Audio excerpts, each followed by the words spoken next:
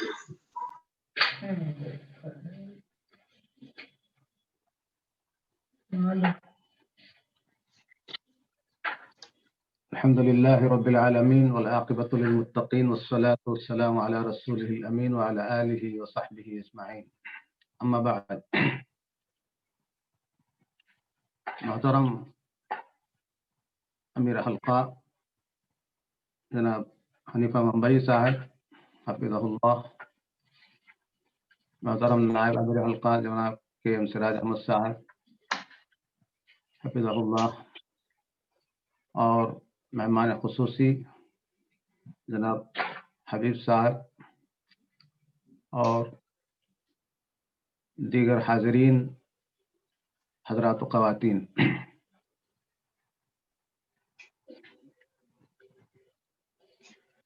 یقیناً ہماری سب سے بڑی ذمہ داری یہ ہے کہ ہم اللہ تعالیٰ کا شکر ادا کریں کہ اس نے آج ہمارے اس اختتامی پروگرام کو بحسن خوبی انجام تک پہنچنے کا ذریعہ بنایا، اور ہم کو جو ہے اطاعت رسول کی جو مقاصد ہیں، اطاعت رسول کی کا جو ویژن ہے، جو سوچ ہونا چاہیے، اس کو سمجھنے میں اللہ تعالیٰ کا بہت بڑا تعاون ہے، احسان ہے کہ اس نے ہمیں جو ہے اس پر غور کرنے، سوچنے اور سمجھنے کا موقع نصیب فرمایا۔ میں سب سے پہلے امیر حلقہ نے حبیب صاحب جو آج سیاسی امور پر گفتگو کی تھی، آپ نے بڑی خوبی کے ساتھ آپ نے جو ہے سیاست کے موضوع پر حق ادا کیا، اور آپ نے بتایا کہ اللہ کے رسول صلی اللہ علیہ وسلم ایک مدبر سیاست تھے، اور سیاسی انقلاب اور اسلامی غلبہ پیدا کرنے میں آپ نے جو کمال دکھایا، اس کو قرآن کی روشنی میں اور رسول اللہ صلی اللہ علیہ وسلم کی سیرت کے واقعات کی روشنی میں آپ نے مدلل طریقے سے پیش کیا۔ آپ کا بے انتہا شکر ہے، اور ہم آپ کا شکریہ ادا کرتے ہیں، اور پھر جو ہے دعا کرتے ہیں کہ اللہ تعالیٰ کو آپ کے علم میں اضافہ فرمائے، اور آپ کو اسی طرح دین کی خدمات انجام دینے کے مواقع فراہم فرماتے رہے۔ اس کے بعد حنیفہ ممبئی صاحب، آپ نے اختتامی کلمات میں اطاعت رسول کا جو مفہوم، جو پروگرام اس میں 7 دن کا تھا، وہ سارے عناوین پر اختصار کے ساتھ تجزیہ کرتے ہوئے آپ نے فرمایا کہ یہ سارے جو معاشیات، سماج، عائلی زندگی، دعوت، یہ سارے جو کام ہیں سیاسی زندگی، اس میں اصل مقصد یہ ہے کہ انسانوں کو اس سے سکون حاصل ہو، اور اس کی دنیاوی زندگی اور اخروی زندگی میں جو ہے کامیابی نصیب ہو، راحت ملے اور اطمینان کی زندگی گزارے، اور سارے قسم کی برائیوں سے آدمی جو ہے نجات پائے۔ تو اس کو آپ نے بڑی خوبی سے سمجھایا اپنے اختتامی کلمات میں، اور اس کا جو مقصد تھا اس کو اپنے بڑی وسیع پیمانے پر آپ نے اس کو سمجھایا۔